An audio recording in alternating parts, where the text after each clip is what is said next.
Right, good morning, good afternoon, good evening, wherever you may be, and welcome to a very special interview of the Final Cut podcast. And today, I don't have a special guest. I don't have two, I don't have three, I actually have four. Yes, you did hear me correctly, I have four. One is an actress and a singer-songwriter. One is an actor-producer and a writer, as I understand. And the last one is a producer and a director. Yes, that was actually quite hard. So, ladies and gentlemen, please welcome Courtney Akbar, Tiffani Fest, Marv Blowvelt, and Ming Collins. Just a bit not sure with names I'm not really familiar with, so I did my best. As you did have my name correct, Min. Yeah. So. Yeah. So, thank you, Dino. Yeah, you're welcome. So, first question, inevitably, how's everyone doing today? Doing good. Locked up at home in this self-isolation. Yeah, under the conditions, we're all doing pretty good. Must admit, I'm doing quite well myself. So, now, you're all here with me to promote your movie, Clown Fear, which is a horror movie, obviously, if nobody didn't guess it. So, horror is actually my specialty. I actually consider myself a self-proclaimed horror master, and since I am a horror master, self-proclaimed, and the voice of the people, your first job is to explain to me and the ladies and gentlemen listening why we should watch Clown Fear. Who's going to start this off? Anyone. I can take the lead, I guess, since I'm the director. Yeah, that's fair enough. Fair enough. Okay, well, why you should watch it? Simple. Hot girls. I mean, who doesn't like to watch hot girls? First of all. And then twisted clowns, crazy, weird cult clowns in a really unique imaginary world, and it's got a very funny storyline. Yes. I will follow up to that because it has to do with girls too. This is Tiffani, by the way. I would say the other reason to that, yes, the girls are hot. That's a compliment to us men. Thank you. But I also always call it a very female-centric horror film, which I think is rare. And I give Min a lot of credit for taking that on with his co-writer and the star of the film. Was really creating a piece, especially after the Me Too movement, which Min and I worked together on his documentary about this as well. So I think it is a really important time to be giving women powerful roles and having them be the lead characters. And this was the first film I've ever done that had 5 female leads. So pretty awesome. Yes. That's it was a very challenging type of work because, as you know, working with 5 female women, if you ever get a chance to, there's a lot of stuff going on. But it's great. It was a lot of fun. I definitely cherish the experience. Right, so I've seen the trailers, I've read the description of the movie, but for those who don't know about it, can you give the audience a brief plot breakdown? Absolutely. Let's see, who wants to do that, or you want me to just do that? Man, you wrote it. You're the best. Well, I mean, it's the plot is basically shotgun wedding in Vegas. The wedding goes awry and it goes bust. Women, the bride and the bridesmaids are upset, so they take off and decide to go to the spa. They drive across the desert, and of course, as they're driving across the desert, they break down right in front of a clown cult town called the Clown Inn, and all hell breaks loose. So basically, that's the storyline. Very brief, if I do say so myself. So, briefly, what can the audience expect from this movie? I'm assuming blood and gore is part and parcel of it. Kids and gore. I can't go wrong. I also like to say there's a lot of comedy in it, right? I think that part is really fun. Absolutely. The reviews that I really loved was because the actresses Tiffani and Augie and Sadie, they all knew each other. They were friends before they did this film, so you could see in the camaraderie camaraderie of the women, that they really do enjoy being with each other. It wasn't faked. The chemistry is great. And I also love the review also said that the clowns, which was me, Courtney, my lovely wife, Darcy, Isaac, we had camaraderie too. So I remember one of the reviews said they loved the fact that they loved the heroines, the center. They also loved the villains. And when the villains and the heroines collide, it was just a lot of fun. So I kind of like the fact that you're rooting for both sides a little bit. Right, there is, and I didn't include this, but I must ask this. Since my sister is very picky with her horror and she hates clowns, will she want to watch this? Probably not, but she should. I should point out, she's watched Stephen King's It once and she's never watched it again. Okay. I should point that out. My pitch to people who have fear of clowns is that there's a lot of comedy in it. And so if you're going to watch one horror film with clowns this year, I would say watch this one, because besides the horror aspects of it, and also it's an homage to the 80s where it's a slasher, more of a comedy slasher type of film. So she'll have fun watching it, although there'll be times when she'll cover her eyes, of course, but a lot of the time I think she'll get a kick out of the one-liners and the punchlines and the comedy. Yeah. She's a tough act to please, though, so I hope she does. Right, so I'm going to go into the single questions now for individuals. So we'll start with Courtney. Right. So regarding the movie, what is your role in this movie? Yeah, so in Clown Fear, I'm part of this murderous, insane clown family that preys on all of the outsiders who they claim impede onto their town. My character is Kat, and she's the only daughter of the cult family's leaders, which is Tiny Clown and Myrtle. Kat doesn't really fit into the family. During the film, she does reach a crossroads in her life where she's stuck between choosing to want to have friends and, befriend the outsiders and not kill everybody that's not already living there, or eventually, if she has to, succumb to her family's crazy ways. Right, as an NCIS fan, I must ask this. Rumour has it you were actually in that series at one point. Yes. Oh, I was. Which series and episode were you in? Because I might have seen you. I gotta think back to the episode. It was back in 2015, so let me scan my brain really quick. But NCIS, that was a lot of fun. I actually did that very early on in my career. And it was really cool because one of the casting directors on the show actually, saw my picture and reached out to me, and they asked me to actually be Christine Sanders in the episode. Did a certain Mr. DiNozzo try and chat you up? No. I actually am a character who they had to figure out how I died and why I died, and my boyfriend was passed away. I do miss those days with Mr. DiNozzo. So NCIS isn't the only thing you've starred in. You've also starred in Parks and Recreation, Assassin X and Astro. Is there anything you'd like to do that you haven't done yet? Yeah, I love broadening my horizons in my acting career, so I like to kind of jump from genre to genre to absorb and be able to create as much as I can. I definitely know one genre I haven't jumped into yet is biopics.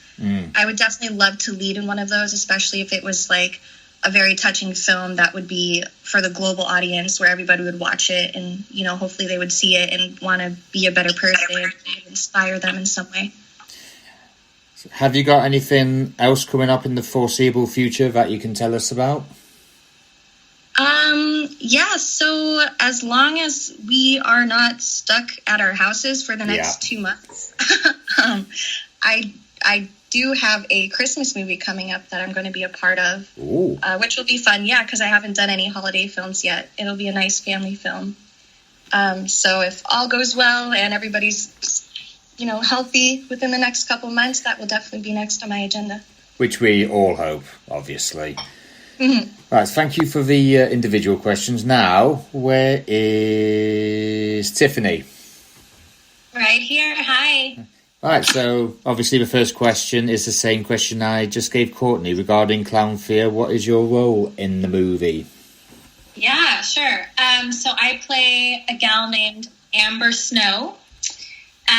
She is one of the bridesmaids. Essentially, we're like the best friend group to the lead of the movie, who's Sadie Katz. And she leaves her guy at the altar in Vegas.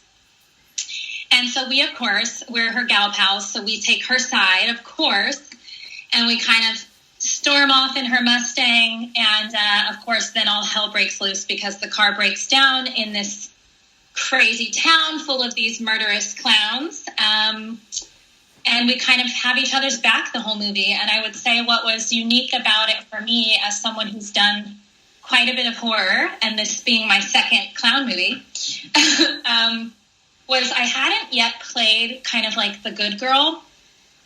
Not to say that I have played like the smart girl or the one who survives, but I hadn't played this kind of level of like, she's like the innocent one.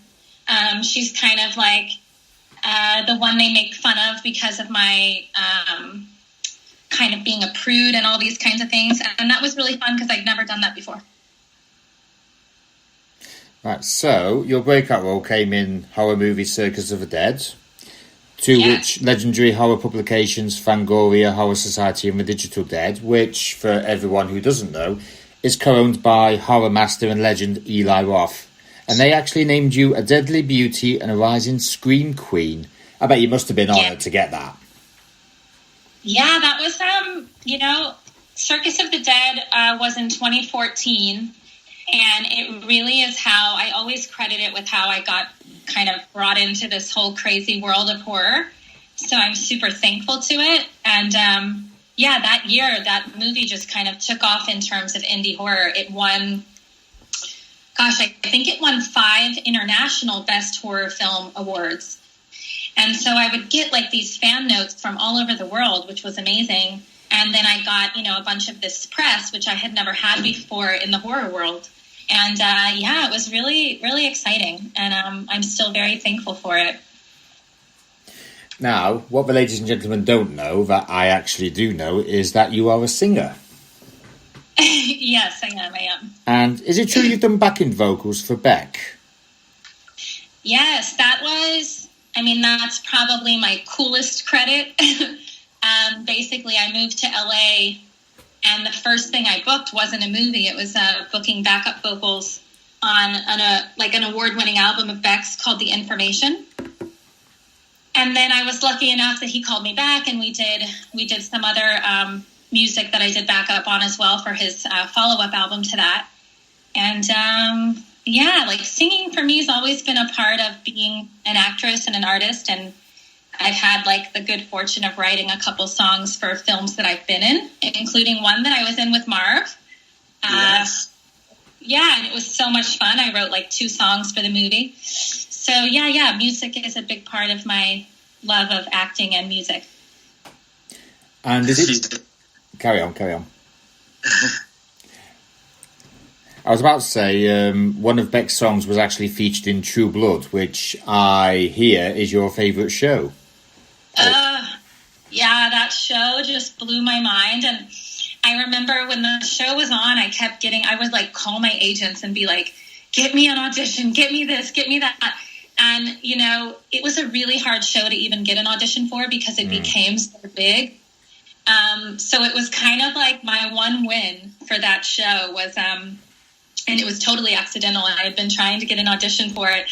And then I got word that one of the songs I did backup on was going to end an episode. And it ended this really pivotal, amazing episode. And then it just went boom, loud into the song. And I was like, that's it. I'm in True Blood. I've done it.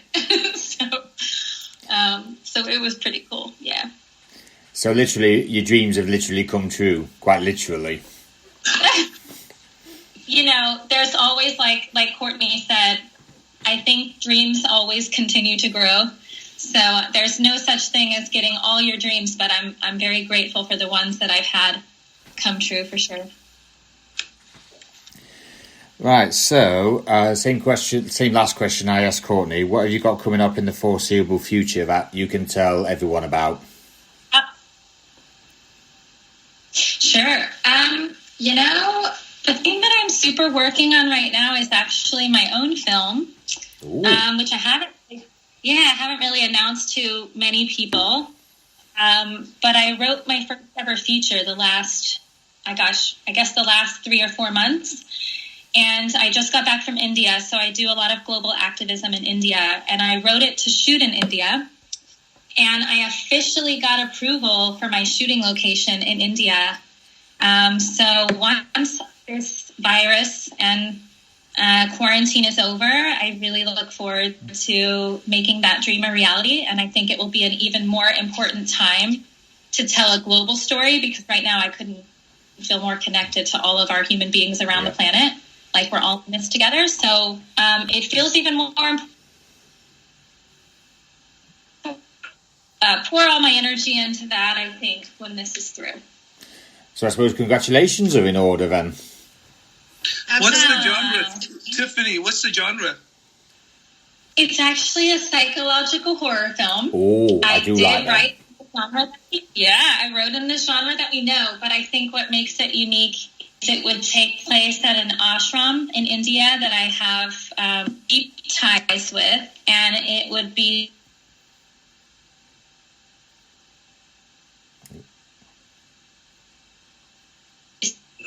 metaphor. A woman who would be played by me, it's her transformation through grief. And so all the grief gets played out in these kind of scary ways. It sounds a bit like it's going to be the Indian version of The Grudge, maybe. I think there's similarities for sure. I think there's been a lot of other horror movies that, if done well, you can take real life, right, or a tragedy, and there's horror elements to that can manifest in our lives and are ways that we're like transforming our pain. So yeah. All right, thank you very much for the individual part, Tiffani. Now, where's Marv? I am here. Here he is. So I've asked the ladies the same question. So now that question falls upon you, sir. What's your role in Clown Fear?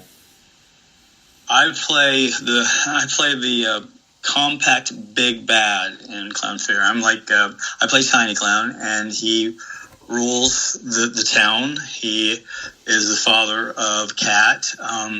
He's judge, jury, executioner. I think I kill about 75% of everybody that's victims in this film. He's not a nice clown, but he's either the world's worst father or the world's best father. He's very protective over Cat, but he also wants Cat to become like him and his wife, Myrtle, and become a bloodthirsty killer clown. And basically, all that Tiny Clown wants is to be him and the town to be left alone. He doesn't want outsiders. That's it. He wants him and the town to be left alone. And when outsiders show up, as they often do, he takes it upon himself to execute them or put them on these crazy trials where they're eventually executed. And he loves his town. That's all you got to say, and he kills for it. So that's who I play. Now, this isn't the first time you've played a villain, is it? It's probably about the 45th time. I play villains a lot. I don't know. I am the nicest. I'm an Indiana farm boy. I'm the nicest guy in the world. I always play these incredibly evil. And to be honest with you, it's the funnest roles. I prefer playing a villain over anything else. The movie I did before this was a sci-fi thriller. I play a victim. And at the very end of the movie, I got my head blown off by a laser from a robot. So I had a lot more fun in this film. But I do like playing evil. I don't know if it's just something, I can get all these aggressions in front of the camera. I'm not sure, but I've played some pretty nasty roles, I guess. Yeah.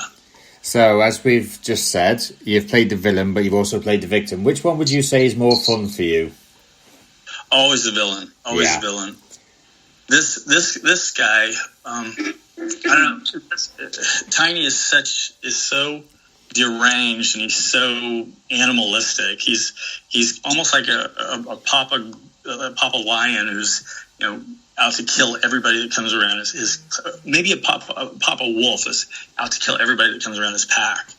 And I played the only role I think that was just as nasty is I played a child molesting priest who was totally evil in a movie called Snake with a Human Tail. So I don't know. There's a pretty close tie between which character I played, which was the worst character. The worst horror villain you've ever done. Sorry. Yeah, it's a tie between Tiny and between the priest I played in Snake. So, and you're a producer as well as a actor, aren't you? Yeah, I produced a few things. Do you still have input in movies where you're not the producer, even though you feel that you may have producer-style input as to what could go right or what isn't working? You mean looking at another film as a producer? Is that what you're asking? Yeah. If you're starring in this one, let's say, if you think something either doesn't work or could work this way, would you say have your own input? Well, it's funny because I like certain. I have a pretty wide range of what I like in horror. I'm like you. I'm a long-time horror fan. I started watching Universal movies, then Hammer, all the way up till now. So, so we could sit down and talk. But I particularly like right now the movies that are coming out of the director who made Hereditary, who made The Witch, who made Midsommar. I'm really looking forward to his new film that's coming out in a couple of weeks, if it comes out with everything going on. I think Hereditary, that story was so well written, and the acting was amazing. And the slow burn of that film to that climax, that's the kind of film I like to write. But I also I really like horror comedy, a dark comedy, like something like Scream. I love the little bits of comedy that are in Clown Fear. So if you take a movie like Scream and you have a lot of fun with it, that's always good too. I think a lot of the remakes are horrible that are being made right now. There's no reason to make them. I like a movie that makes you think, that's written well. I like good character. I like gore, but it's only if it's there for necessity's sake. Yeah. If it doesn't need to be there, it's not really good. It's not really worth putting in. I totally agree. Yeah. So, like I've asked the ladies, what have you got coming up in the foreseeable future that you can tell us about? Funny that you asked that. I'm finishing up a couple of scripts. One story was written. It's total horror parody comedy. If you take Magic Mike and you cross it with Scream, and it's called Male Stripper Massacre. We started writing the script way before Magic Mike was a hit. A total camp. That's one, and then I have a werewolf script that I really want to get off the ground. A very different type of werewolf script. So as far as working on anything, I've been working with. I work with the Horror Hound. I'm sure you're familiar with Horror Hound magazine, Horror Hound Entertainment. Yeah, they started their new. I'm kind of a part of them. They've supported my career and everything I've done from the beginning. They've started a new film franchise line, and they just released their first film called The Portal with Heather Langenkamp, and they're looking for some more scripts, some more things to produce. So I'm helping them out with that, and hopefully getting some of our stuff to them to get made. So that's kind of what I'm doing right now. I must admit, Heather Langenkamp is a name I've not heard since Nightmare on Elm Street. She's just real sweet. I've met her a couple of times. A really nice lady. They usually are. They usually are in real life. I don't think there's an actor and actress I've seen in the flesh that isn't actually very nice. And you're right. And being with Horror Hound, I've been very blessed to meet so many people. I've driven Clive Barker around. Oh God, Clive Barker. Jamie Lee Curtis.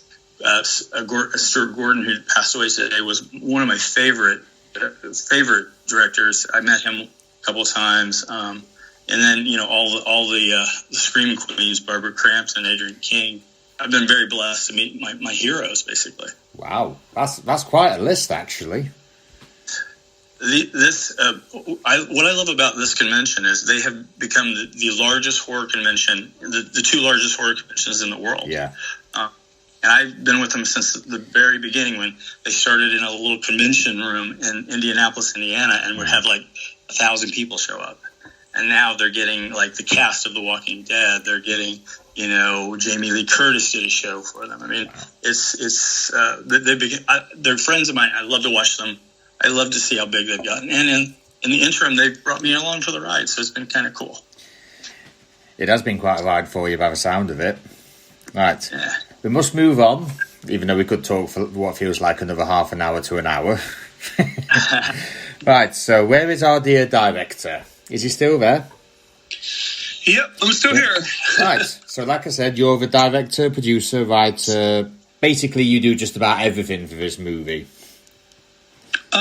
Yeah, I mean, you can say that. You kind of have to wear a lot of hats when you're doing these projects. Yeah.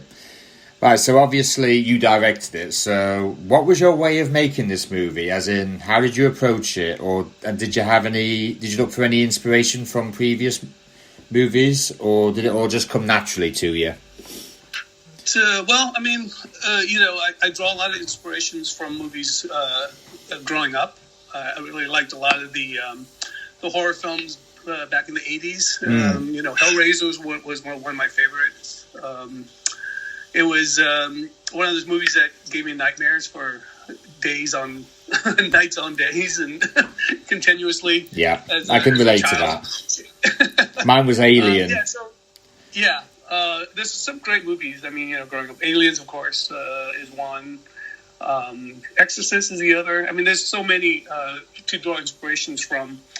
How this movie came about was there was a couple things. One, at the time, it was about a year and a half ago. I was working on a documentary, the one that Tiffani was mentioning earlier, and it's about the Me Too movement. It's called Rocking the Couch.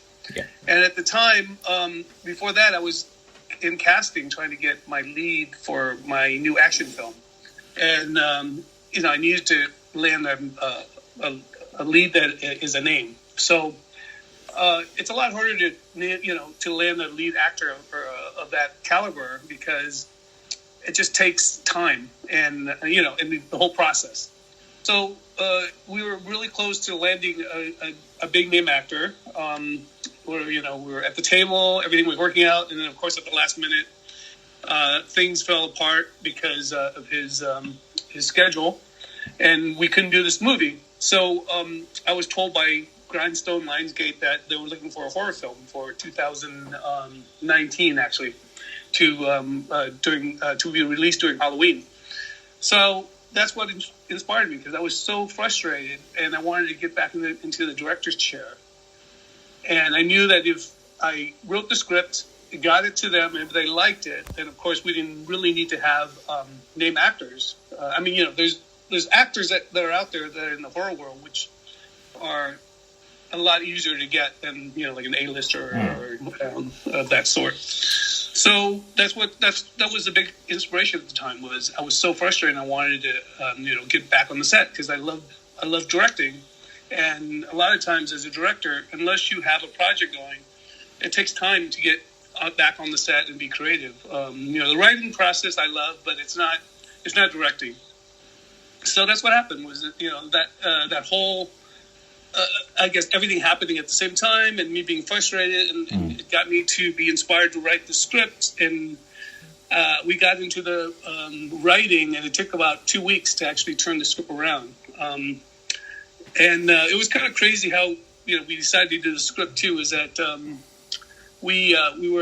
was at a birthday party one night, at a friend's birthday party. Tiffani was there, and the other 3 girls were there that also are part of our lead. It was Sadie, it was Nikki, and Augie, and Tiffani. And we're just having drinks, and someone joked about, hey, we should all do a movie together. And of course, a year later, after I wrote the script, and with that in mind, I cast everybody, and we did Clown Fear with that whole cast from that night. It was a little crazy, but it was fun. I was going to say, horror like this, when you can't necessarily afford an A-list, isn't a bad thing. I mean, look how Evil Dead turned out. Look how Scream turned out. The most famous person in Scream died within 5 minutes, and there was enough quality in the cast to carry the movie. Yeah. Well, that's the problem. I think there's so much talent in this town. LA, there's so many great actors and actresses that you can pick from.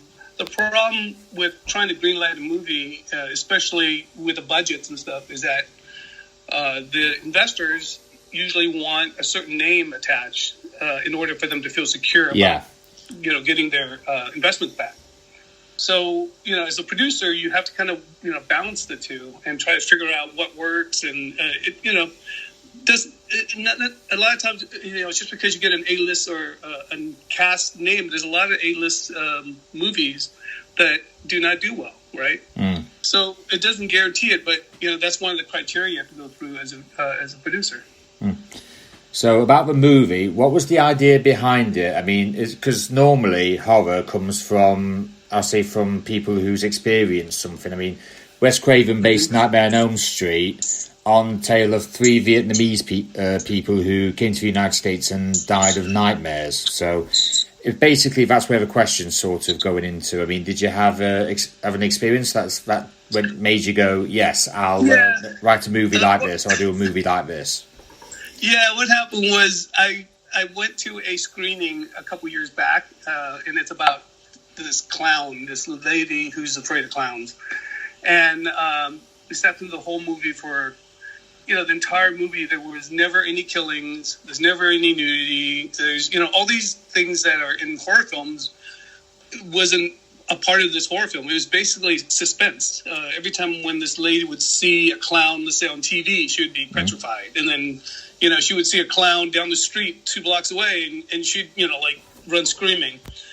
She would go into the bathroom to take a shower, and they would, it seemed like someone was following her in the bathroom, and then they would fade out. And, so there's never any resolve of this clown movie. And I'm just shaking my head after an hour and a half thinking, oh my God, I just wasted an hour and a half of my time, which I'll never get back, watching this movie, which has not been a horror film. And I came to watch a horror film about, clowns.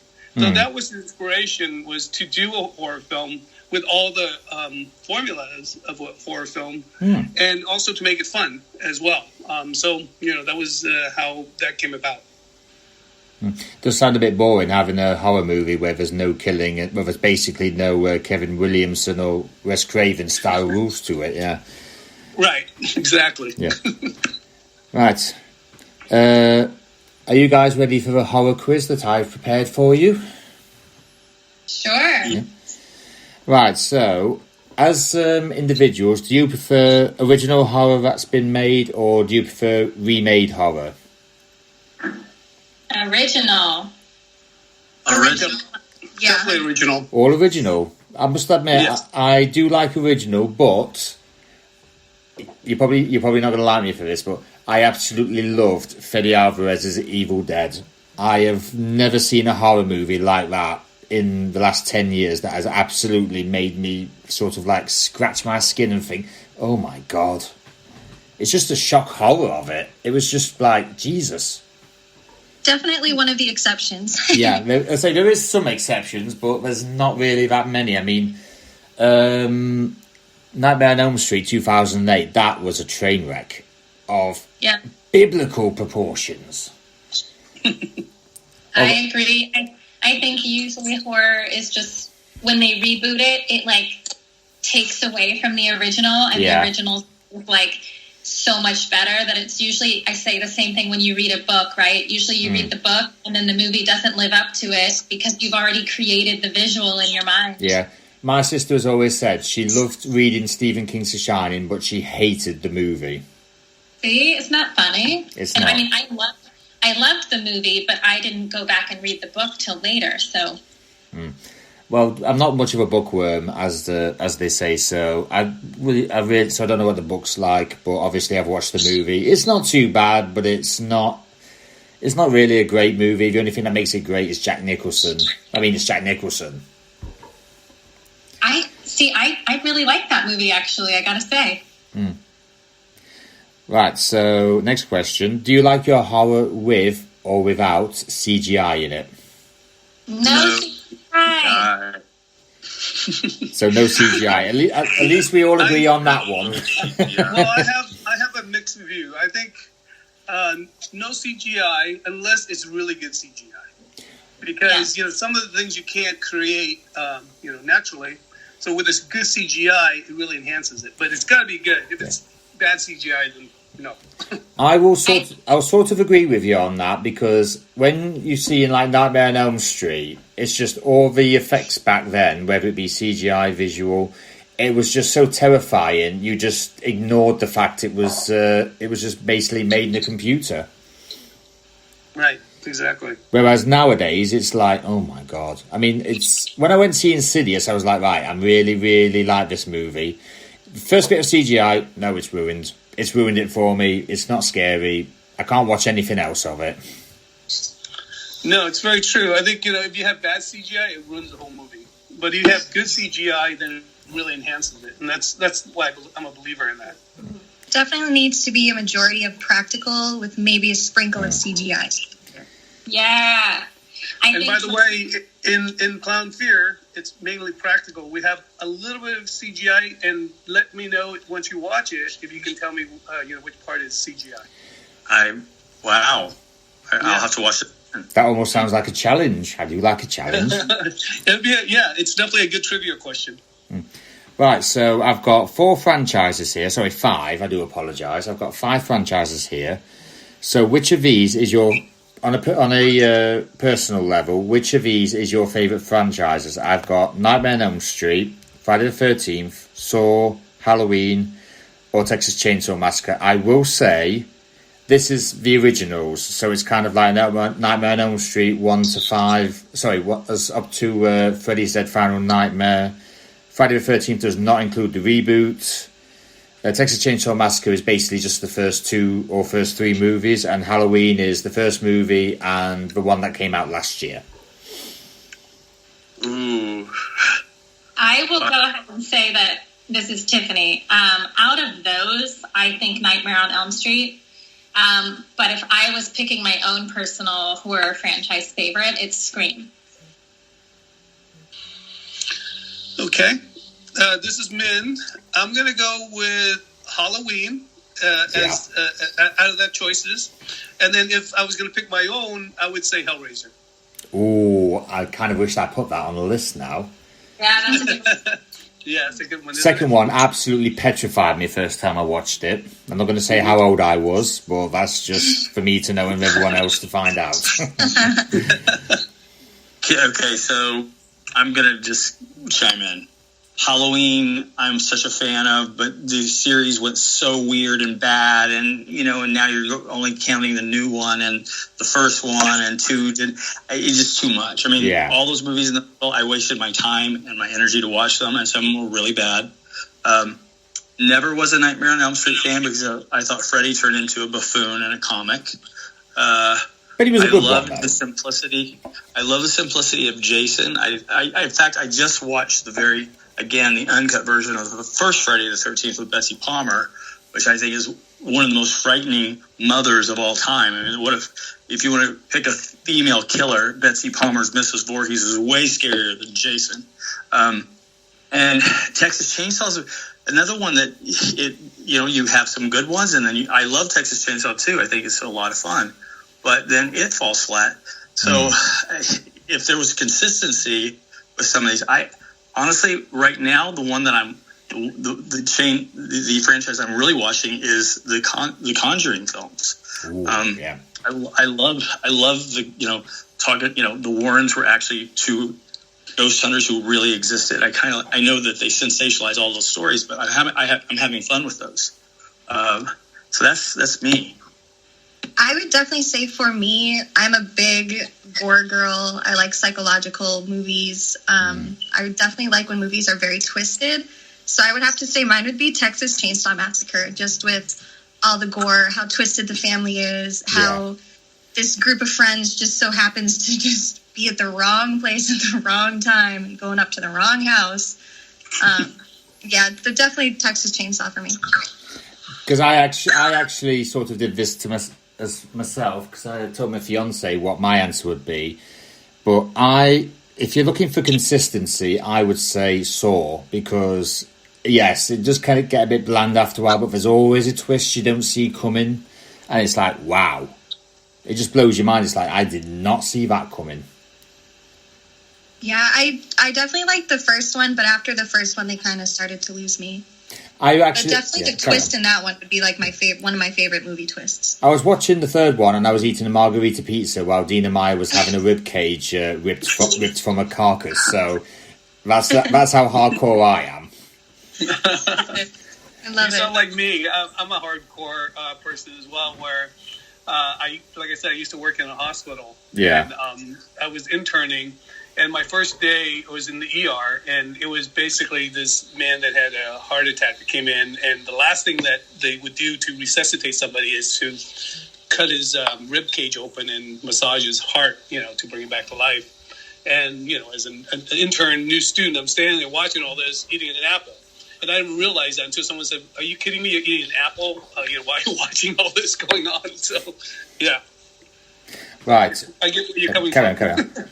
Right, your favourite directors, as in horror directors or producers. You have Wes Craven, may he rest in peace, he was one of the best I've ever seen. Sam Raimi, Tobe Hooper, or James Wan? I would say for me, it would be a tie, probably between Tobe Hooper and James Wan. I know James Wan, he's definitely more current. He's making a lot more newer horror movies. I like his visuals. I like how he sees things. He tells his stories. But I'm also like a huge classic fan, so that's where, I have him tied up with Tobe Hooper. It was Texas Chainsaw Massacre, wasn't it? Yep. Yeah.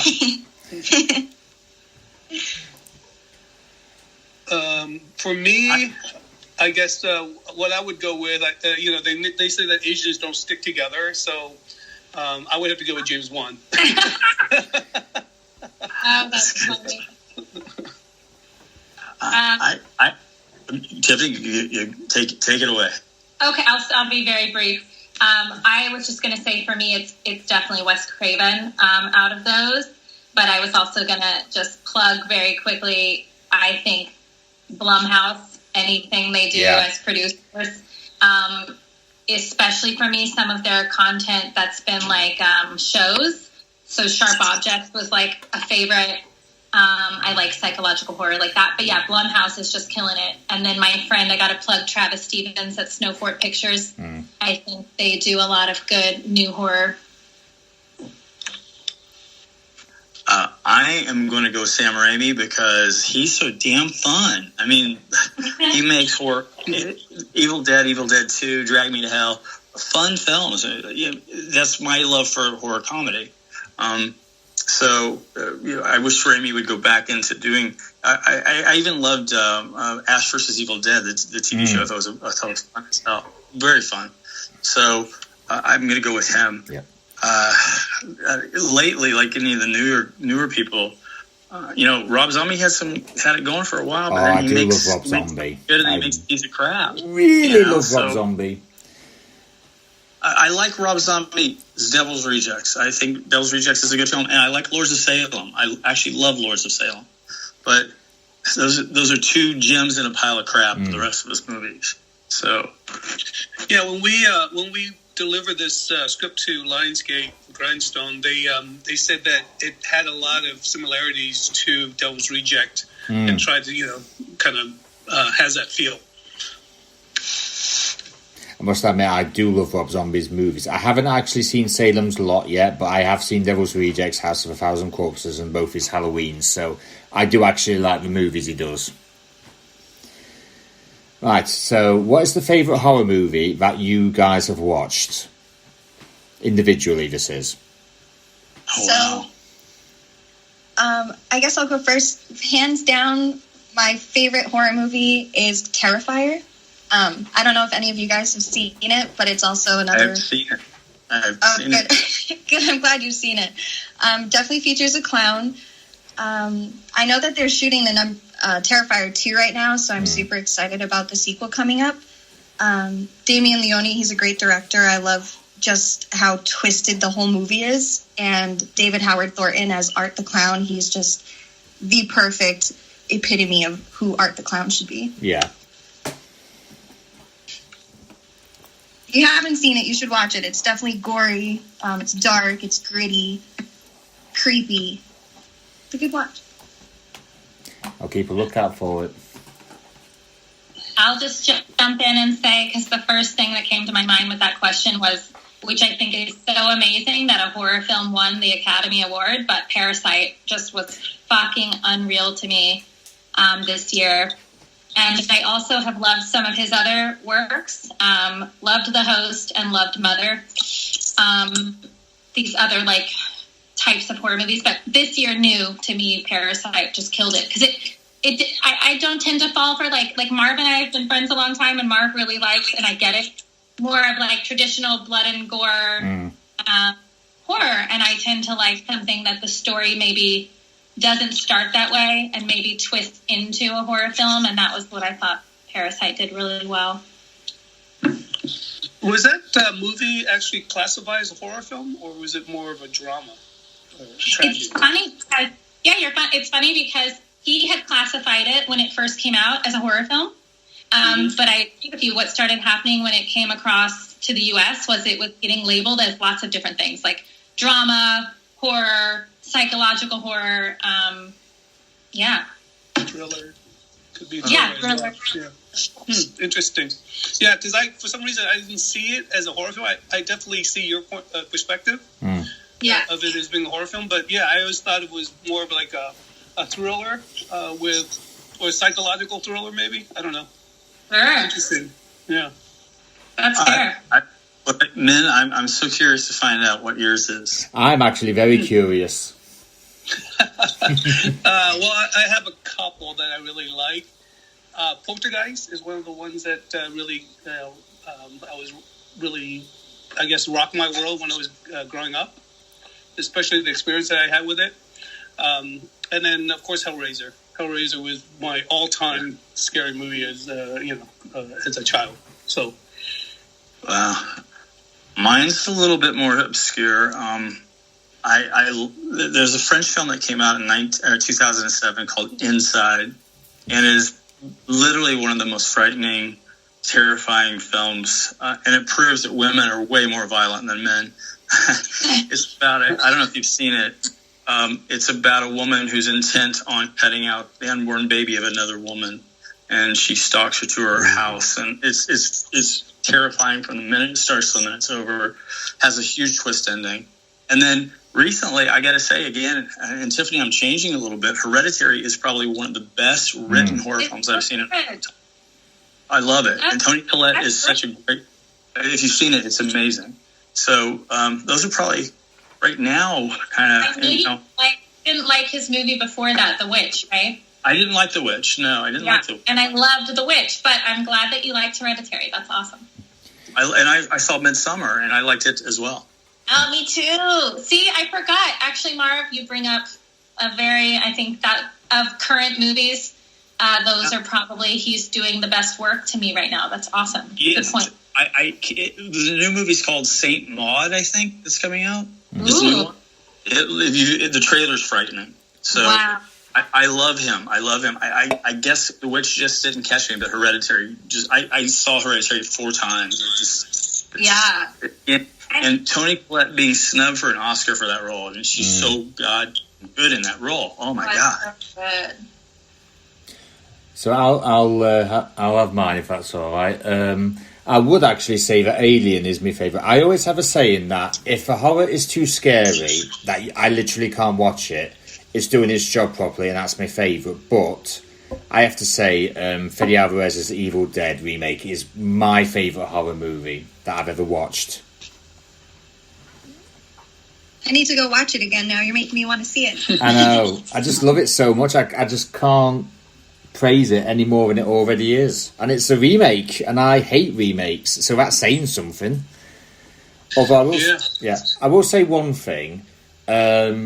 I do know how great Japanese horror is. In fact, I've actually had the Ringu trilogy, which is what the Americans did, The Ring, and it's still in its packaging because I've seen 10 seconds of it, and I daren't watch it because I'm scared about how bad it is.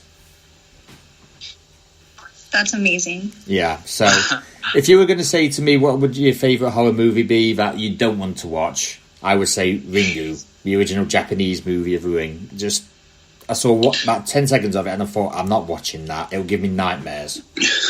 I have to agree with you. That is a scary movie.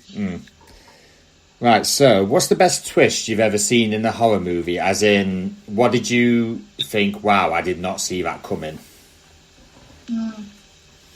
I have the one that made everybody cry in the theater. The ending of The Mist, Stephen King's The Mist. Oh, that is... It wasn't good in the mention, book. that is. It's heart-wrenching. It's so hard to watch. And I remember seeing it in the theater, and everybody was like, they walk out of the theater like, oh my God. Because, obviously he was faced with, he had 4 bullets. He had to shoot everybody, including his son, thinking that all these creatures were going to come. And then he goes to shoot himself. There's no bullet. And then the rescue party comes. And it's just, oh my God, you watch it. You're like, wow. It's awful. Traumatizing. Yes, very much so. I have a couple. For me, and they're both kind of in the same vein, the way they switched, but I didn't see it coming, was, why did I just blank on the name of it? Oh my God. The little kid that says, I see dead people. What was that movie? Sixth Sense. Sixth Element. That to me, was just the first time I didn't see it coming at all. And I remember getting chills in the theater. And then a movie that did that to me again in a similar fashion was The Others with Nicole Kidman. Love that movie. I love that movie so much because I love a good period piece where, again, it doesn't feel like traditional horror, the whole time. And then you just don't see her being, I was just like, oh my God, she did not kill herself and her kids. Right. She did what? Yeah. Great. So great. I would say, just going off of what you mentioned earlier with Saw, in the first movie, definitely that guy laid in that room. Yeah, he's actually the killer. To be dead. Yeah. Taking a sedative or whatever to make sure he doesn't breathe as much, and when he stands up at the end, and you're like, wow. So I think that would be one of my favorites. I can go, I guess. I do like The Sixth Sense. The way it was twisted, and the turn was unexpected, especially when you realize that he's Bruce Willis is not alive. Yeah. It just kind of like, whoa. And then you go back and watch all the other scenes before that, and you can see that he actually, okay, now you see why he's not he's not really engaged the whole time, but they kind of make it seem like you are. So it's crazy. The other one that I like is Get Out. Which, God! Oh, jeez! Yeah, that was actually quite a good twist. I'm like, holy crap! I love that twist at the end. So. I will say one thing on for me. There's actually 2. I mean, we've already mentioned Saw, but my other surprise twist is M. Night Shyamalan's The Village. Ooh, I liked that. Yeah, it's supposed to be set in the 19th century, but they're actually in such a place, and it's actually the present day. It's like, holy wow. There was actually a lot more questions, but I think time has seriously got on for us all. So I'll just end it with this little quiz here. So this is joint effort between all of you. So in all the horror movies you've seen or starred in, is going to get a bit complicated, so you can watch one every day, one every week, one every month, one every year, never again. You have to remake one, and you have to burn one, as in chuck it on a log fire and it's forgotten about. It's tough, I know. I like to make my quizzes quite interesting. For me, that was too many questions. I read it and I was like, what? All right. I can go real quick, I guess. Yeah, go. Every day, Poltergeist. Yep. Week, I know what you did last summer. Nice. Month. Good choice. Monday, Friday the 13th. Which one? The first one. Very nice. Very nice choice, sir. Year, Texas Chainsaw Massacre, the first one. Yep, nice. Never Again. Yep. Never Again. Exorcist. Yeah. Most of us feel the same way. Exorcist. Never Again what? Exorcist. Oh, yeah. You never watch it again. Oh, my God. Remake, I don't know. That's a tough one. Because it's hard to remake a great movie, you know? I was thinking it'd be kind of neat to maybe remake a great one and see how it turns out, but I know it's not going to be great. So that's hard. And then burn one, jeez. You know what? The one that Jordan Peele's Us. Oh, I can burn that one. Oh yeah, that is. I agree with you. That is actually. I did not expect that to be the burn one. I'm actually quite surprised. Did you like it? I did actually.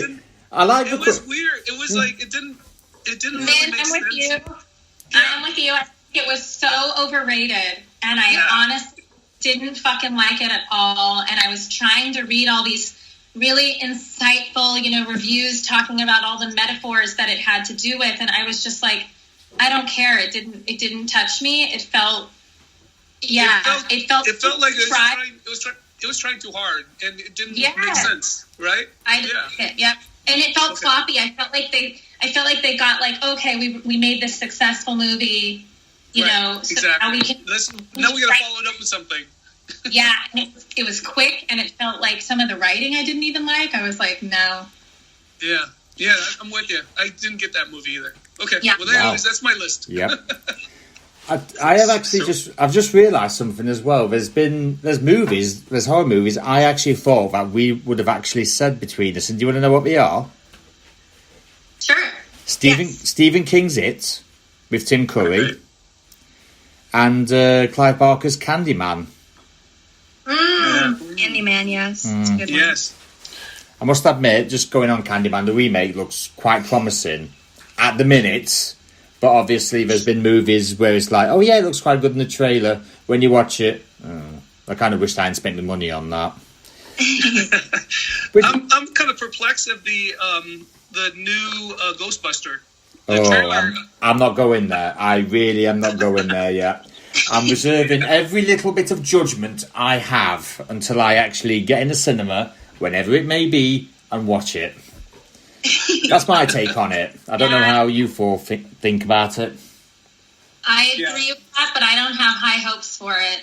I mean, again, I just go to you cannot remake these wonderful comedic actors again, in my opinion. But I don't know.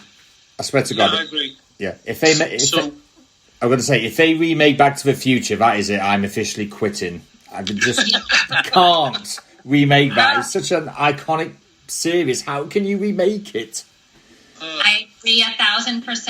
It's like, it already is so good.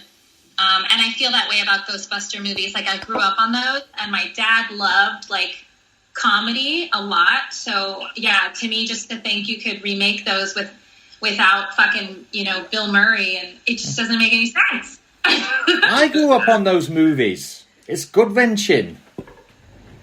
Yeah, they're so good. Yeah. Right, just one last bit of business. Obviously, your list was Every Day, right? Yeah. And, Every Day, The Mist. I think The Mist is one of the best Stephen King adaptations. And what I love about it is they took that short story and they expanded on it. And it's what's scary is the way the people that are trapped in the grocery store, they're scarier than the monsters outside. It's I love that movie. Every week, or did you say every month? Was that the next one? Yeah, it was Every Day, Every Week, Every Month, Every Year, Never Again, Remake, Burn. Every Week, American Werewolf in London. Love that movie. Nice.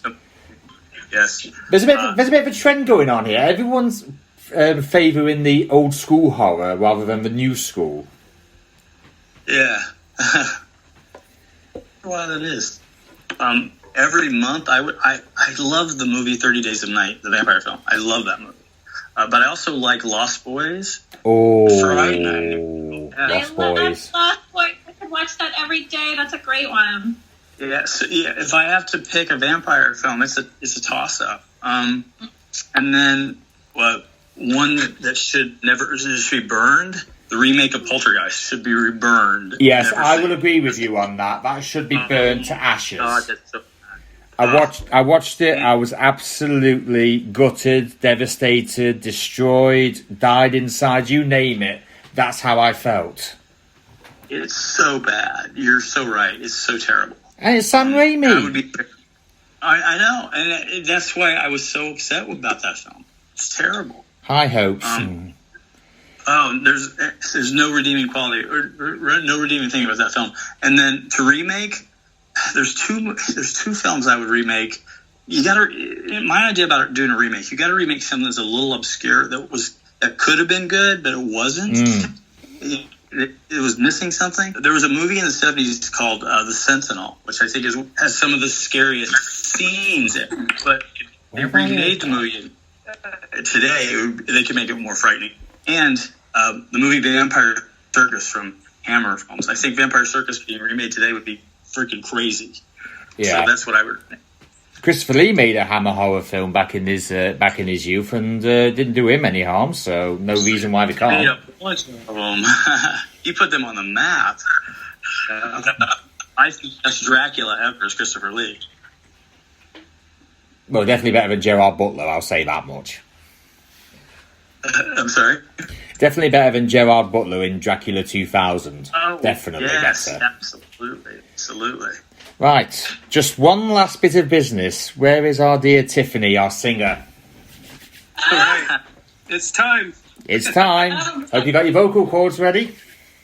I will do my best. It is not my go-to song, but I love Elvis.